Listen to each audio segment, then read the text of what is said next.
So yun, welcome back mga kayabi. Nandito si Sir mga kayabi. Yung pangalan mo, Sir? Aldrin Sibilia. Aldrin Sibilia mga kayabi. All the way from Naik, Cavite pa to mga kayabi. Nagulat ako mga kayabi kasi nasa shop tayo, nag-aasikaso tayo ng mga tao doon. Tumawag to. Matagal na pala kami nag-PM nito mga kayabi.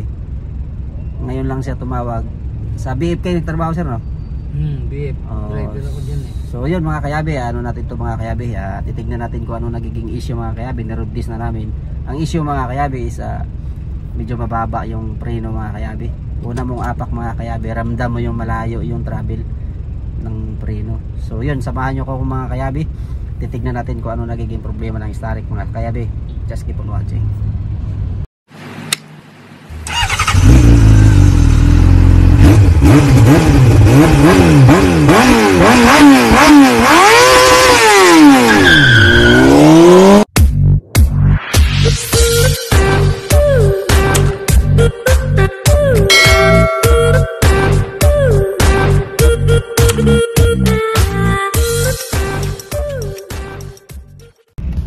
So yun mga kayabi, ito sobrang baba mga kayabi yung RPM niya mga kayabi.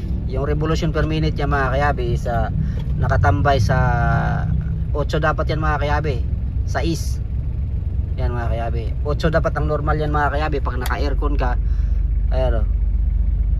Pag naka normal ka mga kayabi, pero gumagana yung idle up niya mga kayabi. Kasi nagbabago yung ano mga kayabi ano. Ayan, bumababa siya. Ibig sabihin yung idle up mga kayabi, nagba-vacuum siya. Hinahatak niya yung linkage ng accelerator para mag-function, para lumakas yung idling. Kasi mga kayabi yung sobrang baba. Ayan. Sabi ni Sir, nagba-vibrate daw. Pag-vibrate yan mga kayabi, pag nagkakambyo ka mga kayabi, nakadrive ka, ayan, nakadrive, ayan, nagdadrag na siya mga kayabi kasi bumababa yung RPM niya mga kayabi, ano? Mababa masyado mga kayabi. Kaya yun ang nagiging problema ni Sir, yung para daw nagdadrag. So magdadrag talaga yan mga kayabi kasi nakakambyo ka. Siyempre yung hydraulic, sorry.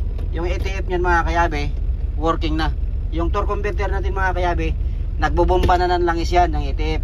Tapos nakapreno tayo, natural, mahihirapan yung makina.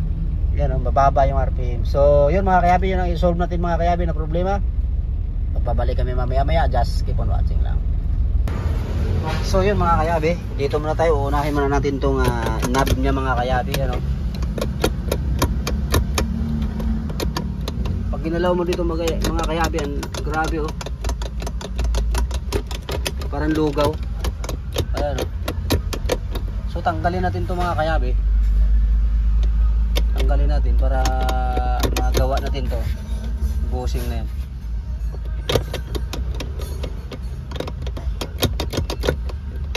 Palamigin muna natin yung makina mga kayabi kasi mainit pa. Magbabalik ako mamaya mga kayabi kung anong gagawin natin. Pagkakita ko sa iyo kung anong nagiging problema niya. So yun mga kayabi, tinanggal natin yung fuel filter mga kayabi, yung fuel filter. Yung engine support mga kayabi, yung bakal na to mga kayabi, dikit na halos dito sa ano. Worn out na to mga kayabi, wala na siyang vibration mga kayabi. Kaya pag pinatay yung makina, parang inaalog. Yung ano niya, ayan o, dikit na. Ayan o, ito. Ito mga kayabi. Wala nang vibration yun mga kayabi. Yung kabila mga kayabi, okay pa, mataas pa. Kumbaga ito mga kayabi, napirat na yung ano eh. Napirat na yung engine support. So papalitan natin yan mga kayabi.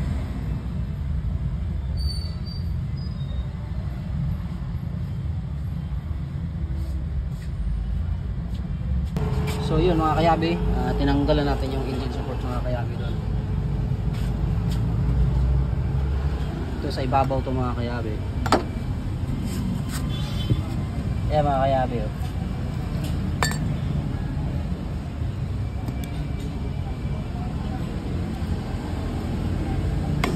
Kaya pagpatay mga kayabi, wala nang pumipigil sa makina. Kaya parang ano, parang napasag siya pag pinatay ano.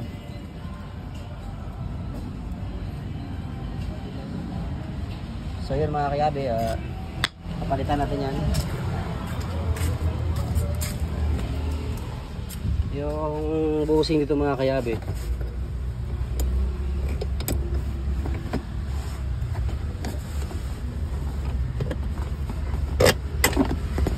Ayan mga kayabe, ayan. May plastic na mga kayabe. Kanina baka lang yan mga kayabe. Ayan. May plastic na yan. Kanina maalog yan, nabubunot. Ngayon mga kayabe, hindi mabubunot yan. Pagdikit tayo mga kayabe ng plastic, pinasukan natin yan mga kayabe. So yun, kakabit natin.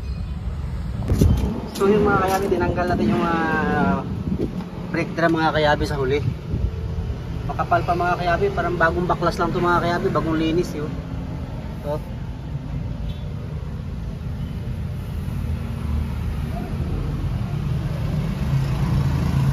bago pa.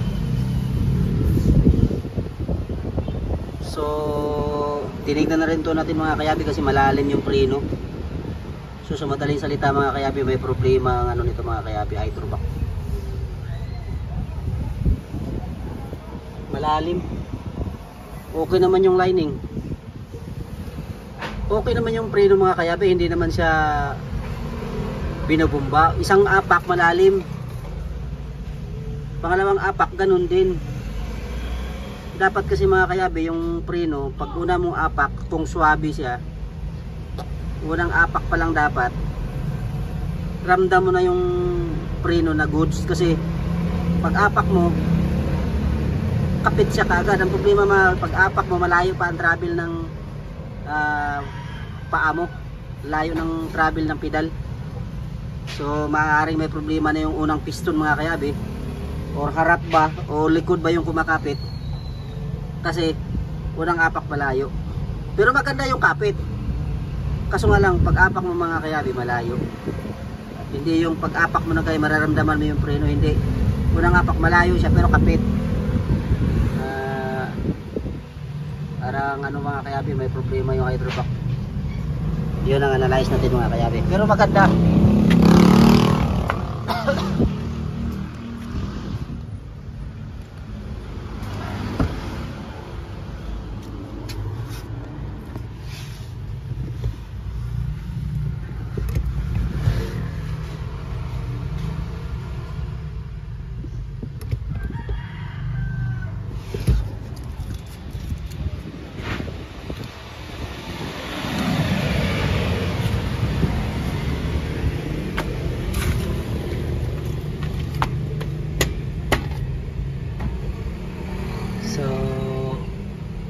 Balik natin mga kayabe. So wala tayong nakikita ang problema dito mga kayabe sa preno, goods na goods. So yun mga kayabe, ito nakabili tayo ng bago. Ito mga kayabe yung sira.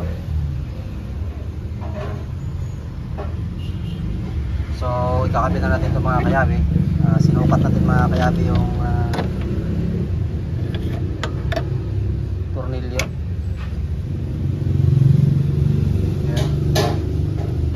Pasok yung tornilyo mga kayabe. Tapos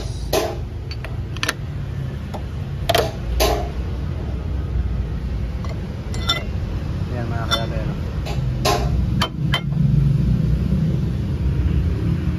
Yan mga kayabe.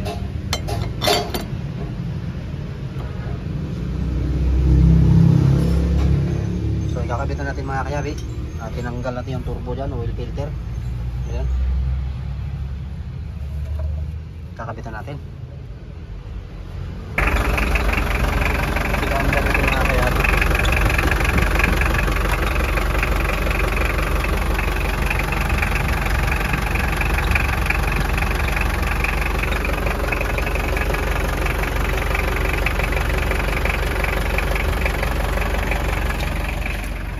Tingnan mo nga yung RPM.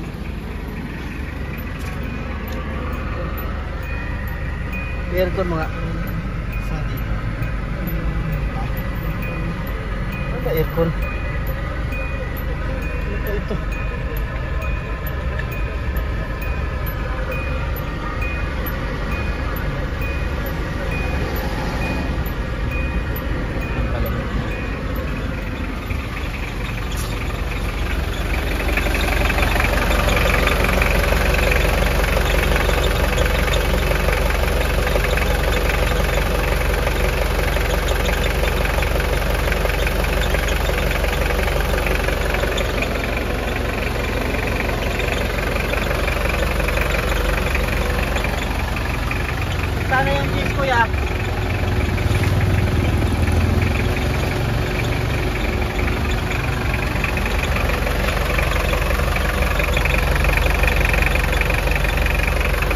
aircon.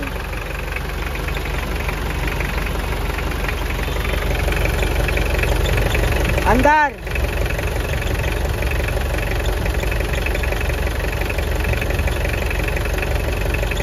Aircon.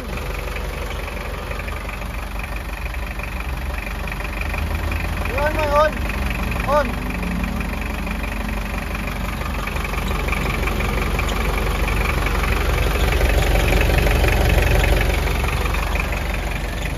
Hindi mo alam?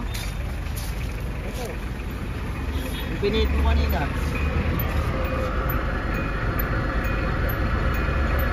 Sinagad ko kanina eh, sabi mo on.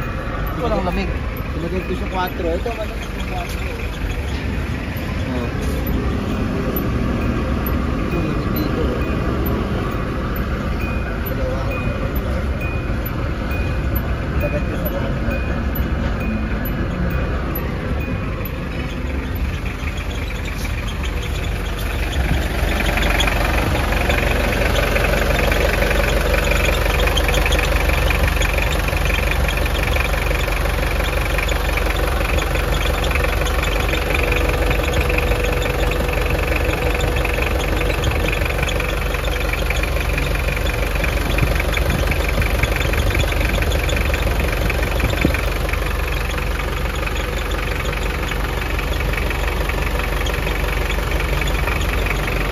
So yun mga kayabi,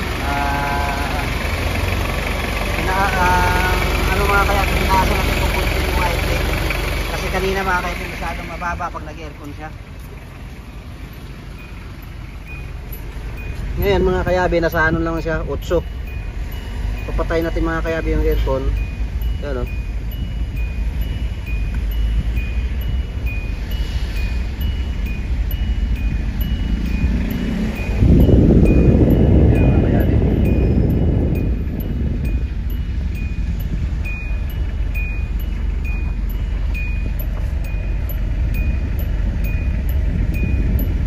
Patayin natin. Yan. 8. Yan. City siya pag nag-aircon. So kanina mga kayabi, napakababa. Kaya nag-drag siya pag sa traffic. Yan o.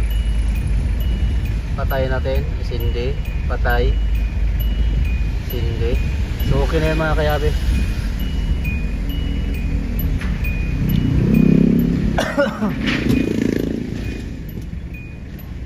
Yung cambio niya mga kayabi, hindi na siya lugaw mga kayabi oh.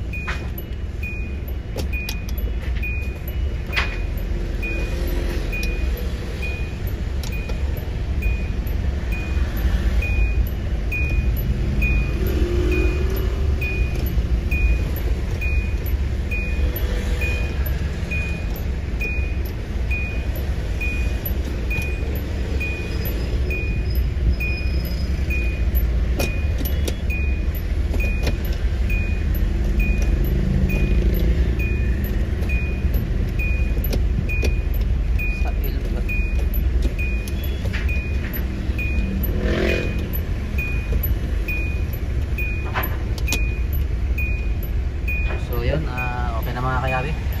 I-rotate na lang natin. So yun mga kayabi, tinanggal ko natin mga kayabi yung knob niya mga kayabi, yung bushing maliit.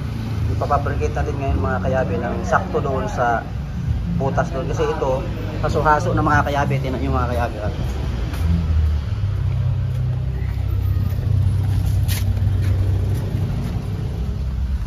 Ito mga kayabi oh. Ang laki ng alog. Oh. Magpapabricate natin ng bakal mga kayabi na pasok dyan yung 0-0 lang.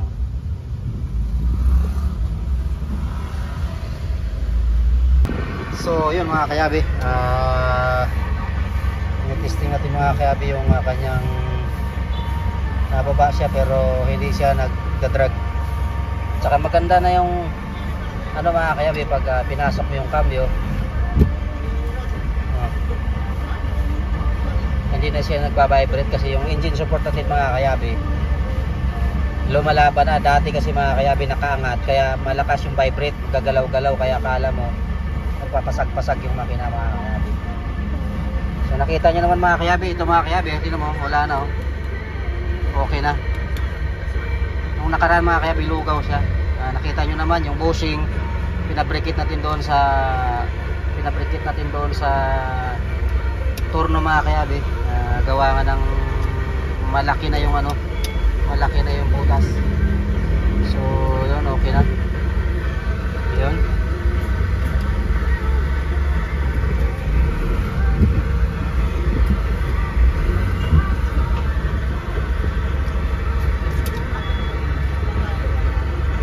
Mga kayabi, okay na. Marami pong salamat. Sana mayroon kayong natutunan mga kayabi sa ating munting sharing ng video mga kayabi. At salamat po sa tiwala kay boss na nagaling pa ng naik to mga kayabi.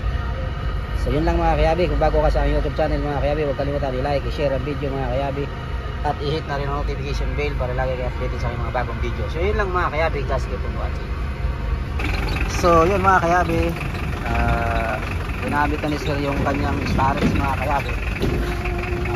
Ginawa natin dyan mga kayabi yung knob, tapos yung vibration mga kayabi sa makina, yung engine support natin dyan. Support wala. Yung engine support mga kayabi, nakita nyo naman yung engine support mga kayabi. Engine support na sa drum. Sa drum na. Nasa drum na daw yung engine support mga kayabi. So yun mga kayabi, interview nito yung may-ari. So yun mga kayabi, i-road test mo na rin sir, ano mo kung ano. Pero kahapon mga kayabi, tinignan na namin yan mga kayabi, yung status niya na hindi siya mga kayabi nagbabibrate. So yun mga kayabi, ano natin mga kayabi, maraming salamat sir sa inyong tiwala.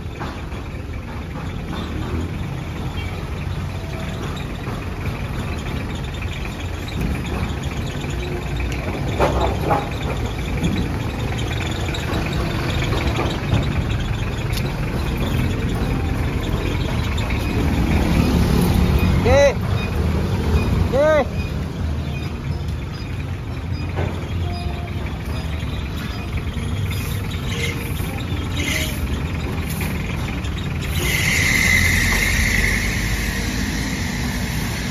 So good luck mga kayabi.